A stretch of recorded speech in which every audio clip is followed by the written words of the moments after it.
So many studies have been made about what really affects the development of children, especially during the middle childhood years. And a lot of those studies were made about what is called shared and non shared environments and the effect on children's development. So, shared environments are basically the environment where children and parents um, share. So, being raised in the same household with the same parents is considered a shared environment. A non shared environment is the outside world, it's the experiences that the children go through at the school or neighborhood or during the sports games and other activities that they do.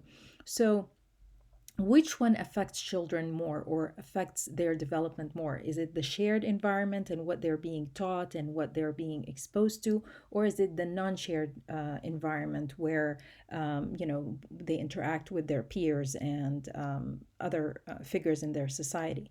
Well, at one point, scientists wanted to really believe that the effects of genes and peers are so strong that they actually are the only thing that makes a difference, and that parents are basically are there to just kind of take care of children. They do not really affect the development as much as we thought. But recent findings have kind of uh, reascertained that parent power and the effect of what parents do in the shared environment, and that they whatever they subject the child to, and those uh, routines and values and upbringings really do matter, and they do affect on the long term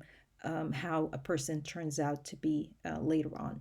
So, the reason why this idea of the importance of shared and non shared environments um, was kind of flipped over is because we realized that when we look at a shared environment, we're really not doing an accurate assessment if we think that siblings are going to be affected the same way just because they happen to share the same household. You've probably been able to see a difference in the way your sibling, if you have a brother or a sister, was treated or was brought up or was disciplined in a way that is different than you did. So, children, just because they happen to be sharing a household or an environment, doesn't mean that they are all subjected to the same experiences. A child might be, if you are the firstborn, you might be treated differently than if you were the baby. If you were a male, you might be treated differently than you were a female. If you were a middle child, you've been probably treated differently than any of your other siblings. If you had a parent, one parent might be lenient with you, the other parent might not have been, or one parent might have been lenient with you, but they were very strict with your sibling. So all of those experiences tell us that just because these children shared an environment doesn't mean that their experiences are the same. Another example of how shared environments don't really give the exact same outcome is when we talked about resiliency. Remember, we said that changes in the family, if there is a trauma or an adversity, affect children differently. So just because you had a shared environment, you and your siblings, doesn't mean that all of you, when you experience the trauma or the adversity, are going to react to it the same way. So, for example, when my children, when their father passed away, each and every one of them processed the pain or the trauma in a completely different way. And this had to do with nature and nurture. This had to do with their own genes and their own temperament and their own way of problem solving than it has anything to do with the fact that we all shared one household. So, shared environments have an effect to a certain extent, but they are not the only factor that needs to be taken into consideration when we think about um, development and final outcome. So this brings us to what is called family function and family structure. So in a family, there are two completely different factors that affect the development of the children. Family function is basically the way a family works to meet the needs of its members. So it's those dynamics. What is happening between the members of a family? Family structure is basically who is in a family, the legal and genetic relationship amongst those members of that family living under this shared environment. So, a question: which one do you think is more important, family function or family structure? Does it matter if you have both parents in the household? Does it matter if those parents are your parents? Does it matter if you have an adoptive parent, single family, um, um, two dads or two moms? What makes a good family structure? How can we tell? How can we judge that? Um, Family function. What does it mean to have a functional family versus a dysfunctional family? So, if we look at the outcome, we can say that a family, in the perspective of function, provides the following to its members, children. It provides them with a physical environment that meets their physical necessities. So, children are going to have a place for them to go to sleep, eat, get dressed, get help with their homework. Um, so, it provides that shelter, it provides that food, it provides that support, the physical support that they need. It also provides what they need in terms of learning. So, a family is going to be the support system for that child during this extremely prime learning time. Remember, elementary school years is pretty much where the bulk of the learning is going to take place. So, the family is going to encourage you to do your homework and to stay at it and to practice and to master that multiplication table and that reading level and to improve on your writing skills. All of this is support that the family is providing. Another important function of a family is developing that self respect. Remember, this is a very critical period of self assessment, self concept. And if I don't have a support system that tells me that I am successful, I'm competent, I am industrious, then I am going to develop this inferiority and this lack of confidence in self and in my ability. The support system provided by the family is going to help me through that. Another function of a family is nurturing that peer relationship. Um, if you're a parent, you've probably been through those moments of running around, um, feeling like a chauffeur, getting your kids from one place to the other, taking them to their practices, taking them to meet their friends, birthday parties, activities and groups, and all of this peer relationship, fostering of peer relationship is going to be carried by that family. And finally, it provides that harmony and stability. Again, stability is such an important factor, and as I mentioned when with my children, if it hasn't been for that stability and consistency and that keeping of that routine that they were accustomed to, it would have affected them traumatically to lose a major part of their life, such as their father. So the harmony and stability is that protection that we provide to our children in the way that we're telling them that, you can count on this predictable routine to always happen, and to be safe, and to be peaceful, and to be a place for you to actually be able to develop and function. So together, all five of those are what we call family functions. Now, when it comes to family structure, we have multiple different scenarios that we can look at. And yes, statistics show that the two parent structure, which is about 69% of the population, is going to be the best, is going to be what statistically the model of a well developed psychosocial period. But that's not to say that the other structures are not as healthy. And it is not to say that just because you have a two parent structure, that you're going to have a wonderful childhood or family function.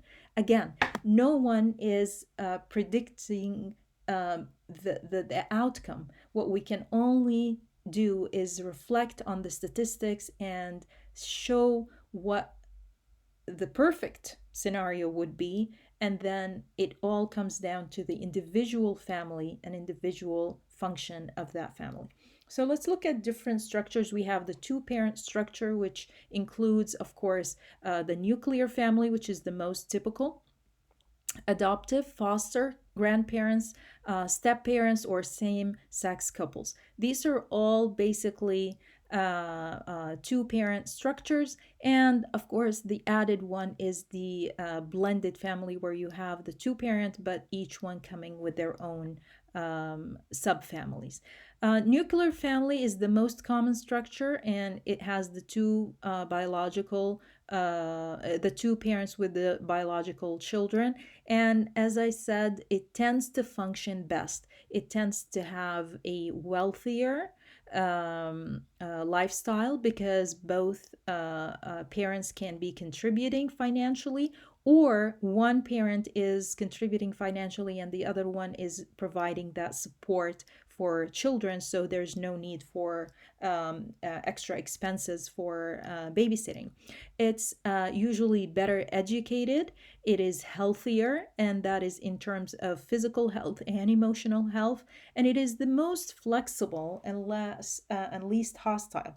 And that means that, having a second parent to support, to help, to step in there in case the child needed support, or is sick, or needs help, this tends to be the most functional in that manner. Again, not to say that other structures are not as good, but they tend to have their own obstacles that they have to overcome. Single parent families make up 31% of the population, and they consist of one parent and his or her children. And on average, it tends to be lower in income, and a little bit less in the flexibility and the stability, due to the fact that it is only one adult, one parent who is taking care of the children.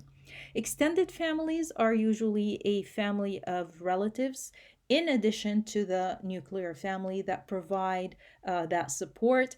And it could very well be two or three generations living in one household.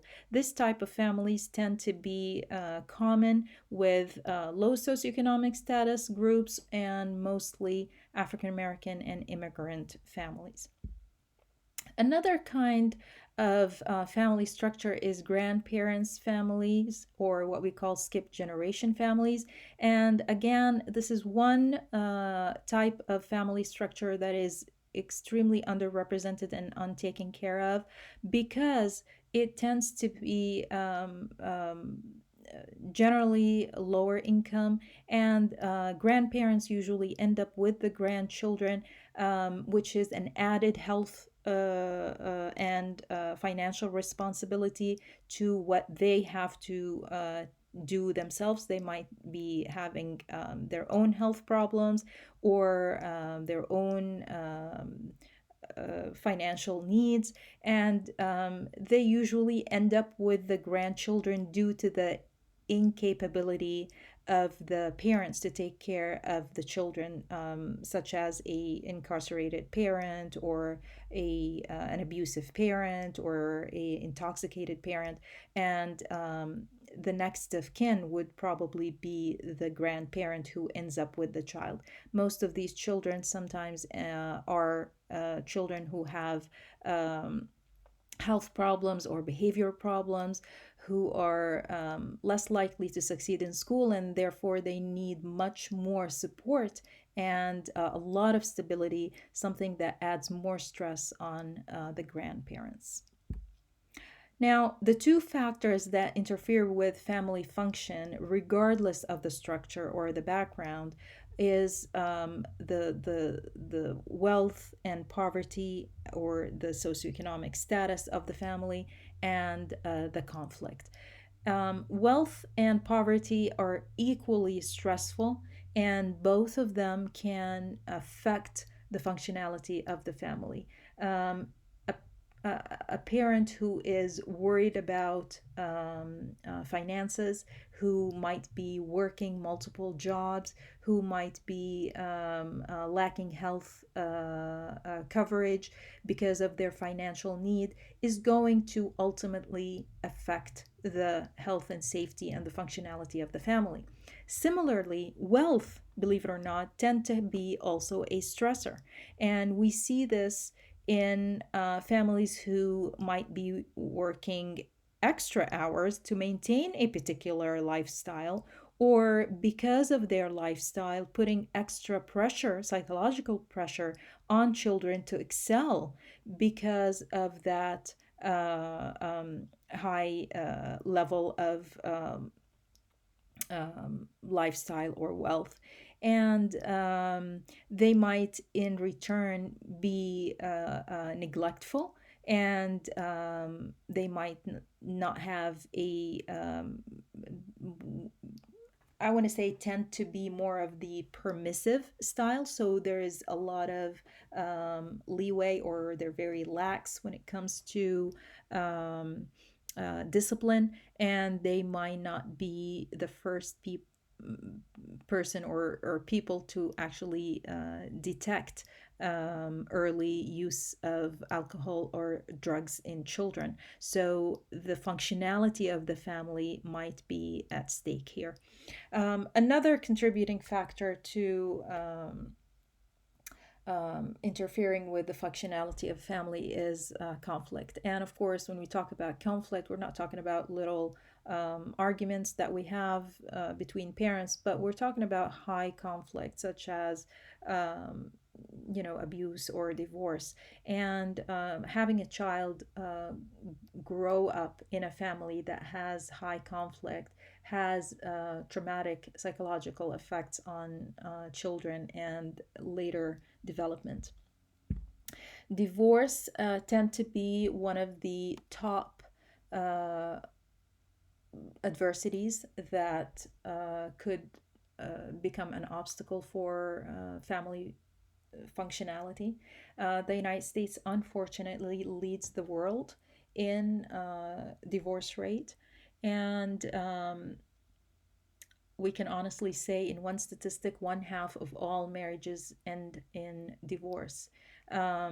Children do best when they are living with married parents that are functioning, right?